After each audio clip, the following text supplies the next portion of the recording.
qu'elle déclenche quelque chose, pour qu'elle s'enclenche dans ta vie. C'est comme une foreuse, une machine que tu allumes. Alléluia. Dès que tu désobéis, dès que tu as péché, paf, quelque chose va s'annoncer en toi. Tu vas marcher tranquillement, mais quelque chose a commencé déjà en toi. Alléluia. Yes. Et on peut voir que, aussi longtemps que Adam et Ève étaient corrects, même les lions étaient inoffensifs. Même les serpents n'avaient aucun problème avec Adam et Ève. Aussi longtemps qu'Adam était correct avec Dieu. Alléluia. Donc la maladie n'est que la conséquence de notre désobéissance à Dieu. Donc quand tu désobéis à Dieu, tu deviens quelqu'un de mangeable pour les animaux. Hein? Parce que moi sur le palu, il frappe beaucoup les gens. Le virus du palu te trouve mangeable, même bon hamburger, on peut coquer. Tu ne peux pas être mangeable quand tu es en Christ. Ton corps est tellement glorieux que les animaux ne peuvent pas le manger. Alléluia. Yes. Pourquoi? Parce que en toi, il y a quelque chose.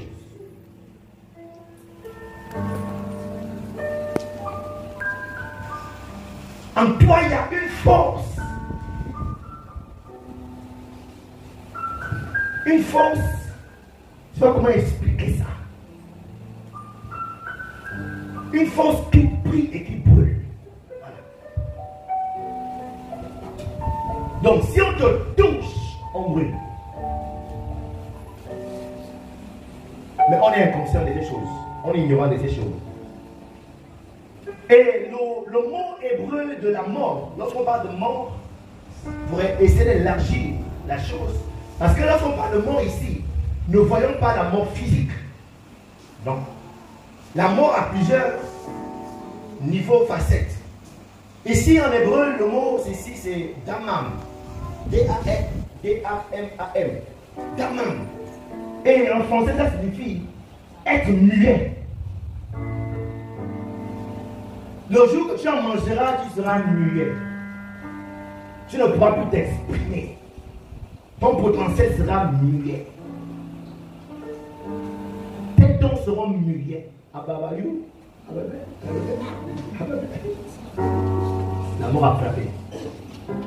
Comment quelqu'un, pourtant tu sais bien préparer. Comment tu ne peux pas ouvrir un restaurant? C'est normal, son don fait Ababayou. Son don est muet. Son potentiel est muet. Mais quand on goûte à ton plat à la maison, waouh!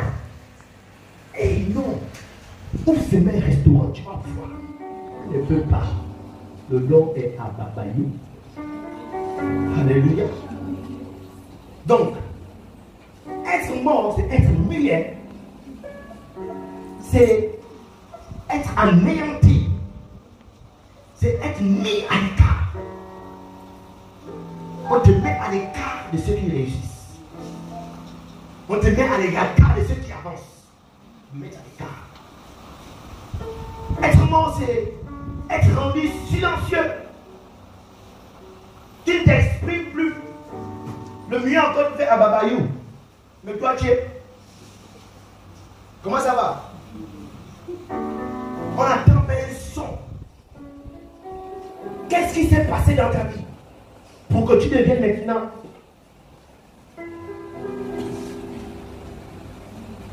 Alléluia. Quelque chose est rentré en toi et t'a fait taire. A fait taire la grâce de Dieu dans ta vie. A fait taire l'onction de Dieu à l'intérieur de toi. A fait taire les dons, le don de Dieu à l'intérieur de toi. Quelque chose. Avant, on te voyait devant. Ici. Maintenant, quand tu viens, tu es derrière. Quand tu es confié, amen. Qu'est-ce qui s'est passé? Alléluia. Quand les voyez souvent les gens avant, ils sont zélés, après ils sont au fond. Et que la mort est enclenchée. Alléluia. Ils viennent d'enfreindre une loi du Seigneur. Et la mort a commencé son processus. Et en tant que responsable, il faut vite attraper cette personne pour les sauver. Parce que quand la mort a commencé, le but c'est la tombe. Et la tombe c'est le monde. Alléluia. Donc, je vais aller comme ça jusqu'à la fin. Nous donner une certaine lumière. Pour apporter plus de la lumière dans notre ignorance à tous. Donc, être rendu silencieux. Donc, si on reprend ces versets, Dieu dit à Adam, le jour que tu vas me désobéir, le jour que tu mangeras de ce fruit, tu seras mis à l'écart de moi. Tu seras rendu silencieux. Tu deviendras muet. Alléluia. Tu seras anéanti. Donc, on comprend que la mort d'Aman épuise sa force de notre désobéissance à Dieu. Parce que le jour que tu désobéis, c'est là qu'elle arrive. Donc, nous parlons, n'oublions pas, du passage de la mort à la vie victorieuse. Je suis en train de nous faire comprendre d'abord ce qui donne la force à la mort. Alléluia. Donc, si on peut s'arrêter aujourd'hui, retiens juste que ce qui donne à la force à la mort, c'est quand tu désobéis à Dieu. Sinon, la mort elle-même n'a pas de force. C'est le péché qui donne la force à la mort. Et quand le diable vient pour te détruire, le diable a besoin de la mort. Mais il voit que la mort est là, mais elle ne fait rien. La mort lui dira, mais monsieur, tu sais que moi, pour agir, il me faut quelque chose. On a dit, ah ok, c'est pour le péché, d'accord. Mais là, il vient comme étant le tentateur. Il vient maintenant pour nous dragon, pour nous tenter. Il va te tenter pour que tu pêches, pour ne pas ton péché. Tu absorbes la mort. Alléluia. Donc, si notre combat pouvait être seulement de ne pas pécher, si on peut se débrouiller sans ne pas pécher, c'est suffisant pour vivre la vie victorieuse. Amen.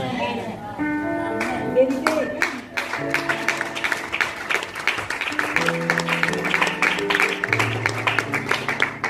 Souvent, on attend trop de révélations, donc c'est là. Mais aujourd'hui, l'église n'est plus entendre péché, là, on ne peut plus entendre ça. Mais si on ne parle plus de péché, c'est foutu. On devient des associations. Alléluia. Amen. Ce qui nous rend différents des autres du dehors, c'est qu'on ne fait pas ce qu'il faut. Maintenant, s'il fallait qu'on fasse maintenant tous la même chose, qu'est-ce qu'on fait ici? Allons tous sur notre dos et amusons-nous. On peut tous s'amuser, tous. On peut le faire mieux qu'eux. D'ailleurs, même il a été prouvé que le taux de Sibériens est plus grand à l'église que dans le monde. Du moins, c'est le taux de divorce. Il y a une sœur, elle est avocate. Elle dit, j'ai l'impression d'être maudite. Pourquoi? Parce que 90% des cas de divorce que je traite sont les chrétiens, les ennemis de l'évêque. Alléluia. Ça veut dire qu'on fait même mieux que le monde.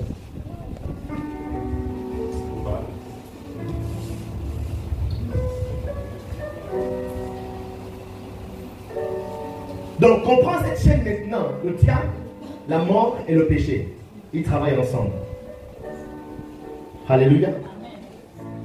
Mais ce soir, je suis venu te dire que la puissance qui a sorti Jésus-Christ de la mort, Jésus-Christ n'est pas sorti seul. Il est sorti avec la clé de la mort. J'ai dit, Jésus-Christ est sorti avec la clé de la mort. Il est sorti avec la clé de la mort. Et il fait jour de mort. Alléluia. Alléluia. Il est sorti avec cette clé. Maintenant, c'est possible de marcher dans la sainteté. C'est possible de marcher dans la sanctification. Alléluia. C'est possible maintenant d'obéir à Dieu depuis le matin jusqu'au soir. Alléluia. Parce que la clé de la mort est entre les mains de notre Seigneur et Sauveur Jésus-Christ. Alléluia.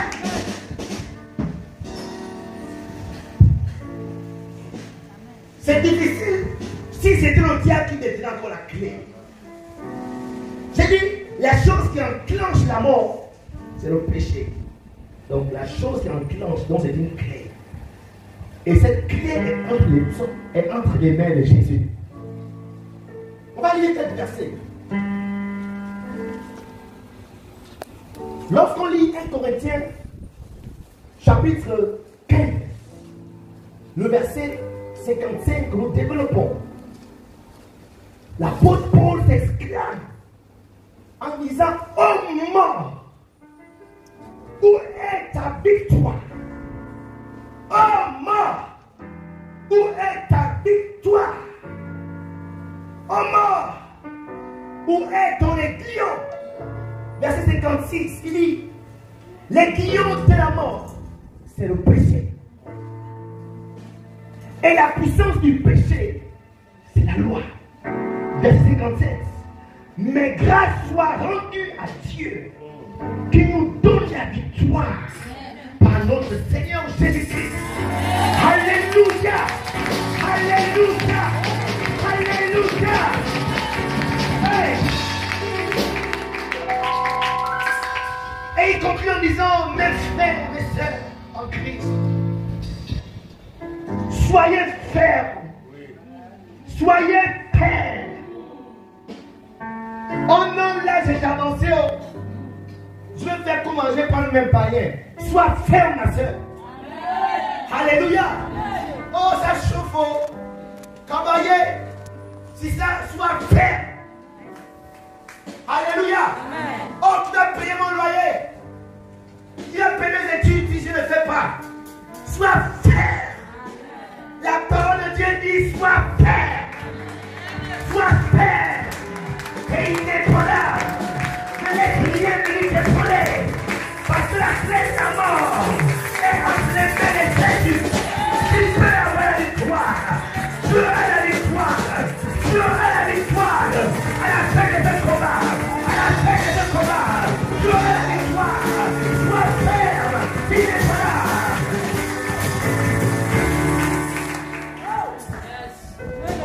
Nous sommes trop paresseux les chrétiens.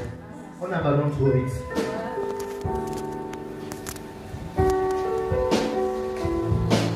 On abandonne trop vite. Tu es là, présent parmi nous. Père, je t'adore. Père, je t'adore. Tu es là. Parmi nous, Père, je t'adore, Père, je t'adore. Tu es là, agissant parmi nous. Père, je t'adore, Père, je t'adore. Comment? Le bonheur, comment?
La conséquence, c'est qu'il a fui loin de vous. Alléluia. Parce qu'en vous, il y a quelque chose. Lorsqu'il te voit résister, il va dire: c'est la connaisse qui est les pardons. Mais quand tu ne résistes pas, il a la révélation où tu ne sais pas qui tu es. Alléluia. Mais quand il te voit résister, vous savez, lorsqu'on dit que le diable est comme un lion. Lorsqu'on étudie les lions, lorsqu'un lion attaque un troupeau, le lion cherche la brebis la plus faible. Il cherche la gazelle la plus faible. Le lion n'attaque jamais les plus forts. Alléluia. Parce qu'il ne veut pas prendre le risque d'échouer. Donc quand le diable vient dans une église comme celle-ci, il cherche ce qui est le plus faible. Alléluia. Le faible est où? Est-ce qu'il y a le plus faible dans cette église? Dis qu'il n'est pas venu ce soir. Dis-le, il n'est pas venu ce soir. Il n'est pas venu ce soir. Résistons-lui, les amis. Église, résistons-lui. Il ne peut plus nous frapper. Il ne peut plus nous effrayer. Parce que notre Seigneur a arraché les clés entre ses mains. Alléluia. Yes. Et à la fin, il a dit à Jésus, il a dit à Pierre, Pierre, voici, je te donne les clés. Alléluia. Arrêtons de pleurer. Et la bonne nouvelle, c'est qu'on dit que... Pause. Sinon, je vais aller trop loin. Lorsqu'on lit Jean chapitre 3, verset 8, la Bible dit, celui qui pêche est du diable. Car le diable pêche dès le commencement. Le diable sait que dès que tu pêches, tu deviens son collaborateur. Parce que depuis le commencement, c'est un péché. Donc il veut te mettre dans son diapason.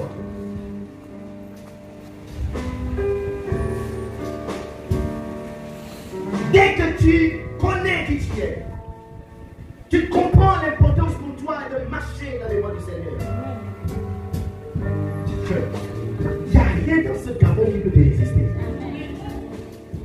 Il n'y a rien dans ce pays qui pourra te résister. Alléluia. Le plus c'est que nous ignorons qui nous sommes. Quand je vois une jeune fille comme ça, elle limite sa vie à sa famille. Elle limite sa vie à son père, sa mère. L'endroit où elle dort, où elle vit. Dès que tu sers le Dieu vivant et que Jésus-Christ est en toi, ton futur n'a plus rien à voir avec la vie. Alléluia. Ça n'a plus rien à voir. Donc, en l'intérieur, je dis pour mes parents que j'étais éduqué, votre éducation et votre élévation m'a conduit à devenir changé. Ce n'est pas que c'est grâce à vous que je suis changé, non. C'est pour dire que votre éducation n'a rien fait de moi. Mais dès que Christ a commencé à m'éduquer, je suis devenu ce que je suis. Alléluia. Ce que nous sommes appelés à devenir demain ne dépend plus de nos familles. Si hier on t'a insulté, si hier on t'a rejeté, même si hier on t'a maudit, c'est hier. Hier, c'est hier. C'est le passé. Maintenant, le présent et le futur. Le présent et le futur. Le présent et le futur sont entre ses mains et entre les mains des dieux. Alléluia.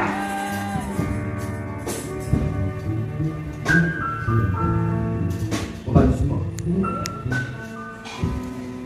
En fait, je suis plus enseignant qu'éducateur. Je me sens plus à l'aise quand je suis la logique de cette essence de faire. Alléluia.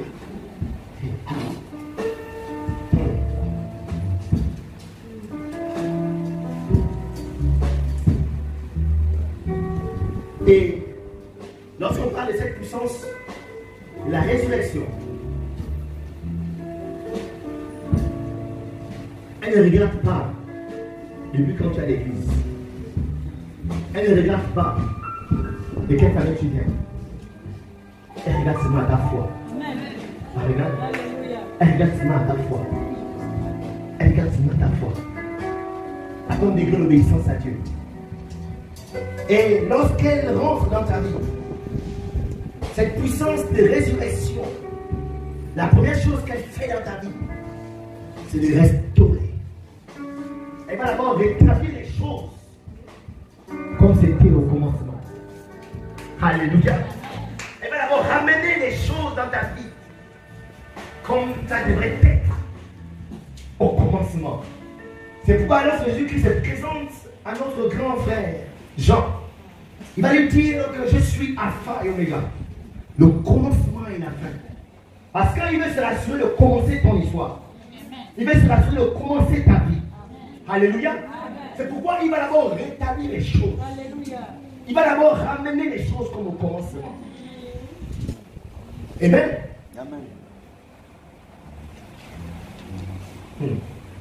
Et l'apôtre Paul va encore exprimer quelque chose dans Philippiens chapitre 3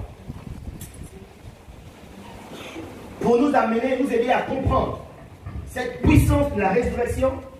Il dit, même je regarde toutes choses comme une perte à cause de l'excellence de la connaissance de Jésus-Christ, mon Seigneur, pour lequel j'ai renoncé à tout.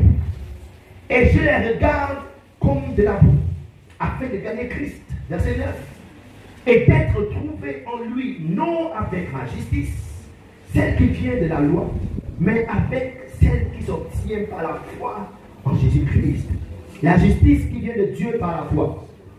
Verset 10. Afin de connaître Christ et la puissance de sa résurrection. Il dit, j'ai un désir ardent. J'ai envie de connaître cette puissance. J'ai envie de la rencontrer. La puissance de sa résurrection et la communion de ses souffrances en devenant conforme à lui dans sa mort pour parvenir. Donc, Paul dit, si Adam a connu l'arbre du mal, moi j'ai envie de connaître l'arbre qui m'amènera dans la victoire. Alléluia. Désire connaître cette puissance. Cherche à rencontrer cette puissance. Assurément, elle t'amènera dans la victoire.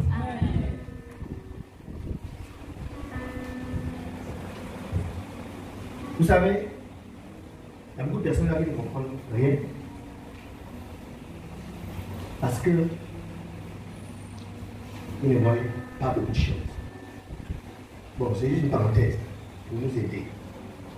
De temps en temps, allez vous balader en ville. Alléluia. Entrez dans les grands magasins. Entrez dans les grands restaurants. Même si tu prends un thé de 1500. Assez vous regardez les choses. Regardez, même s'il n'y a pas d'argent, pas 1100 francs. Regardez dans les grands magasins, vous voyez des belles choses. Alléluia. Souvent, notre foi est limitée à ce qu'on voit autour. Donc, on peut prêcher de la vie victorieuse. Ça ne t'excite pas trop parce que tu ne vois pas grand. C'est-à-dire, tu connais même un peu ton environnement. Alléluia. Donc, il faut de temps en temps aller. De temps en temps sortir. Alléluia. De temps en temps sortir. Ça va stimuler ta foi. Parce que on devient ce qu'on entend et ce qu'on voit. Dieu a dit à Abraham, sors de la maison, regarde les étoiles. Qu'est-ce que tu feras? Il a vu des étoiles qui ne peuvent pas compter. Quelque chose est passé dans son esprit. Ça stimulait sa foi. Ta foi sera stimulée lorsque tu vas commencer à voir les choses. Alléluia. Yes. Donc, lorsqu'on parle de la vie victorieuse, l'ancienne n'est pas allée de ça, elle est imaginée. C'est pas là où, assurément, elle-même au fond d'elle, elle aspire à des choses. Et elle veut nous entraîner avec ça. Alléluia. Et normalement, tout bon leader, c'est comme ça. Est-ce qu'on va travailler pour le leader?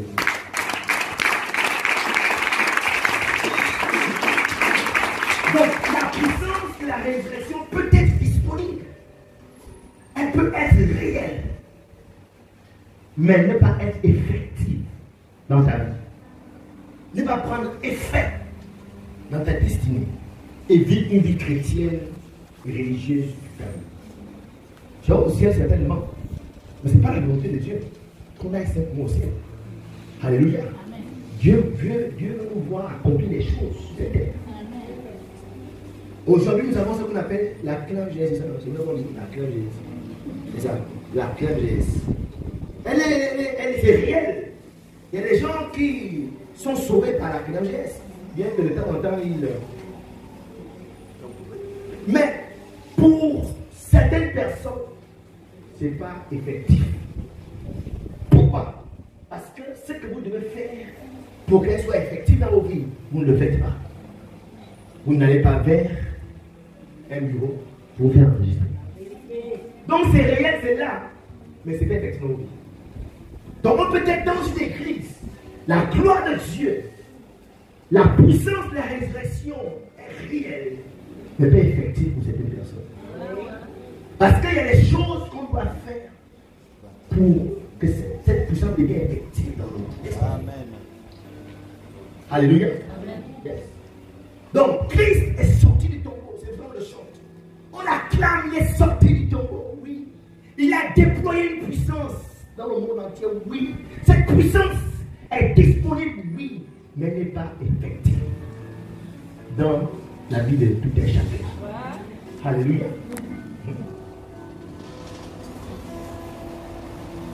Et le peu de chrétiens qui comprennent, ou bien qui sont en train de comprendre, comme mon épouse et moi en train de comprendre avec l'ancienne Chacha, vous osez être, encore être jaloux. Non, ne soyez pas jaloux. Dieu m'a demandé comment vous avez fait pour comprendre. Alléluia. Et ma prière que au sortir de ce programme, que tu comprennes. Alléluia. Que tu comprennes la puissance de cette résurrection. Et que tu plonges la Bible dans ta vie. Alléluia. Yes. Quand vous voyez un jeune homme comme ça, soit Dieu n'est pas Dieu, soit Dieu n'est pas réel, soit sa parole n'est pas réelle. Un jeune comme ça a été confronté toute sa jeunesse. Pendant que les autres jeunes sont dans les bars en train de fumer, de boire, en train de mettre des pantalons aux fesses, coucher avec des filles là, le jeune homme est resté dans la maison et lui écouter la parole de Dieu. Être confronté, permettre à la parole de Dieu de rentrer dans son esprit pendant toute sa jeunesse. Et vous pensez que cette personne-là demain sera misérable? Non, c'est impossible. C'est pas possible. Alléluia. C'est pas possible. Vous ne comprenez pas comment Dieu va prendre ce jeune homme et va le transporter. Vous ne comprenez pas comment. En fait, c'est quelque chose qui s'active dans sa vie. Donc, lorsqu'on vient ici, on ne vient pas perdre notre temps. Je vous assure.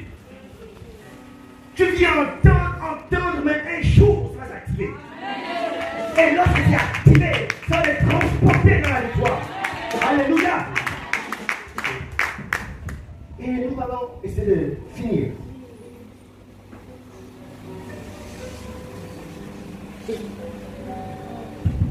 Et l'apôtre Paul dit qu'il désire connaître cette puissance. Et je prie que ce soit aussi ta prière. Alléluia. Amen. Et dans l'Éphésiens chapitre 1, verset 17, il dit, afin que le Dieu de notre Seigneur Jésus-Christ, le Père de gloire, vous donne un esprit de sagesse et de révélation dans sa connaissance, et qu'il illumine les yeux de votre cœur, pour que vous sachiez quelle est l'espérance qui s'attache à son appel, quelle est la richesse et la gloire de son héritage qu'il réserve aux saints. Verset 19. Et quelle est envers nous qui croyons l'infinie grandeur de sa puissance, se manifestant avec efficacité par la vertu de sa force. Verset 20. Il l'a déployé en Christ, en le ressuscitant des morts. Alléluia. La puissance a été déployée. Déployée, ça veut dire qu'on l'a créé dans cette puissance. Alléluia. Cette puissance a été déployée lorsqu'il a ressuscité son Fils d'entre les morts. Et il n'a pas ramené cette puissance-là. Cette puissance est restée. Amen. Elle est restée pour l'Église. Elle est restée pour les enfants de Dieu. Alléluia.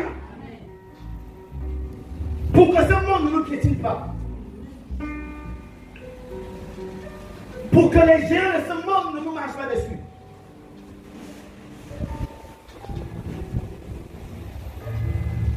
Et un jour, un homme de Dieu s'est mis à prêcher. L'apôtre Pierre. Il s'est mis à prêcher. Dans Actes chapitre 2, verset 37. La Bible dit que lorsqu'il a fini de prêcher, l'auditoire a été frappé par son message. Et ils sont venus, ils ont questionné, en frère, que ferons-nous? Comment faire pour nous connecter à cette puissance? Qu'est-ce qu'on peut faire? Il va leur dire, répondez-vous. Il y a toujours quelque chose à faire pour se connecter à la puissance de Dieu. Elle n'était pas à toi pendant que tu es à la maison en train de dormir, pendant que tu es en train de ramasser. Il y a quelque chose à faire que toi tu dois faire pour te connecter à cette chose. Et la science nous a démontré, ou bien la technologie, ou bien l'informatique, on peut avoir les réseaux Wi-Fi ici, tant que tu n'as pas le code.